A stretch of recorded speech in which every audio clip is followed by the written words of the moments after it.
ये बात है एक ऐसे बादशाह की जिसका नाम सद्दात बताया जाता है। सद्दात का वाकया बहुत मशहूर है, जिसमें ज्यादातर ये मशहूर है सद्दात ने जमीन में एक जन्नत बनाई थी जिसको वो देखने के लिए गया पर देख ना सका। इस वाकये की हकीकत क्या है आज हम कुरान और हदीस की रोशनी में बड़े उलेमाओं के हवाले से समझेंगे। वीडियो पूरा देखें ताकि हकीकत का पता चल सके। आधी जानकारी नुकसान देती है, दिल थाम कर सुने क्योंकि ये वीडियो दिलचस्प होने वाली है। तो सबसे पहले हम उस वाक्य का जिक्र करते हैं जो सुनाया गया है। सद्दात की जन्नत का वाकया। कहा जाता है कि कौमे आद में दो भाई थे, सदीद और सद्दात। सदीद के मरने के बाद सद्दात पूरी कौम का बादशाह बन गया। उसने अंबिया यानी पैगंबरों से जन्नत के बारे में सुना तो तकब्बुर में आकर कहा कि मुझे अल्लाह की जन्नत की जरूरत नहीं, मैं अपनी जन्नत जमीन पर खुद बनाऊंगा। उसने यमन के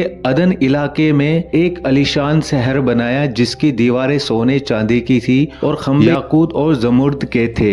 जब वह शहर मुकम्मल हो गया और सद्दात पूरे लश्कर के साथ उसमें दाखिल होने पहुंचा, भी उसने शहर के दरवाजे पर अपना एक पैर ही रखा था कि अल्लाह के हुक्म से हजरत इजराइल यानी मलकुल मौत ने उसकी रूह कब्ज कर ली। वह अपनी बनाई हुई जन्नत को देख भी न सका और पूरा शहर खाक में मिल गया। कुरान करीम सूरे अल फज्र में इरम और आद का जिक्र है। क्या आपने नहीं देखा कि आपके रब ने आद यानी इरम के साथ क्या किया?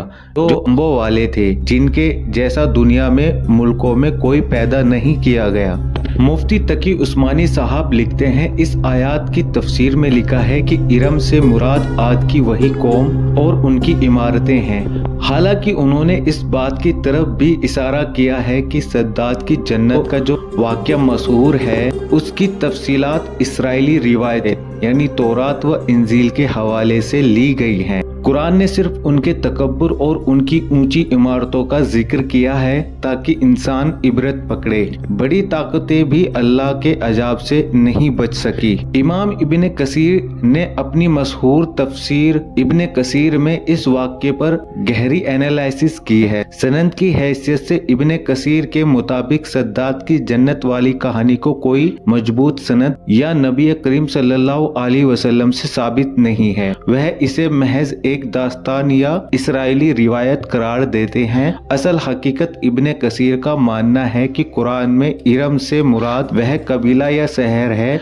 जहां आद के लोग रहते थे, न कि कोई बनावटी जन्नत जिसे किसी ने देखने से पहले ही जान दे दी। उन्होंने साफ किया है कि अल्लाह ने इस आयत में यह बताया है कि यह कौम बहुत ताकतवर थी, बड़े महल बनाती थी, लेकिन जब उन्होंने नबियों को झुटलाया तो उन्हें तबाह कर दिया गया। तफसीर इब्ने कसीर। उलेमाए इकराम के मुताबिक सद्दात का वाकया सुनने में मशहूर है, लेकिन इसकी तफसीलात हदीस के मुस्तनद किताबों के बजाय तारीखी किस्सों में ज्यादा मिलती है। मुफ्ती तकी उस्मानी और इब्ने कसीर जैसे उलेमाओं का जोर इस बात पर है कि असली चीज वह सबक है जो कुरान देना चाहता है, यानी इंसान चाहे जितनी तरक्की कर ले और आलीशान महल बना ले, वह अल्लाह की पकड़ से बाहर नहीं है। तो दोस्तों कमेंट में हमें बताएं ये वाकया आपको कैसा लगा।